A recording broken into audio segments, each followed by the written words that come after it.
Afghan farmers watering their crops came upon this, an anti-tank mine buried for decades. Landmines remain an everyday threat, especially in southern Afghanistan, where they kill or injure nearly 90 people a month. A tractor hit this mine, but it didn't detonate. That's the deminer's job now.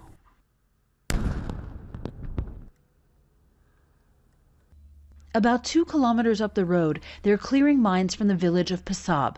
To do it as quickly as possible, machines till the earth, then deminers check the soil for explosives. This was once a front line. Almost anywhere fighters have been, there could be mines too. They plant it during the fighting. So in different villages, in different houses, when conflict ends, people return back to their villages. It's inside their houses, orchards, streets, and even bazaars and other areas in the communities. That's what happened here. This was once barren desert. People started to return a decade ago to build and farm. Instead, they found mines. The mines here are mainly anti-tank mines left over from the Soviets in the 1980s. As much as 200 square kilometers here in Jari district are believed to be contaminated. But even as deminers are getting rid of old mines from the previous conflict, they face new problems from current fighting that's disrupting the local population and also causing casualties. Razia was herding sheep with 3 other children in neighboring Maiwan district when they picked something up. It exploded. 2 children were killed. Another girl lost a leg and fingers. Razia lost both hands. There are people who give children balloons or chewing gum in return for a piece of metal. So then children go out looking for metal, and sometimes when they find it, it turns out to be a bomb.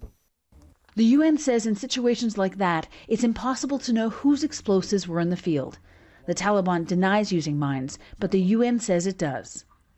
As of about 2010, there was verified use of improvised victim-activated devices, of improvised landmines, and the UN has evidence that the Taliban has been planting improvised landmines in Afghanistan. UN officials want to start removing abandoned roadside bombs and other explosives. To do that, they'll have to negotiate with all sides of the conflict to access areas where recent fighting has ended. It's a big problem every day. 1 or 2 people step on a mine.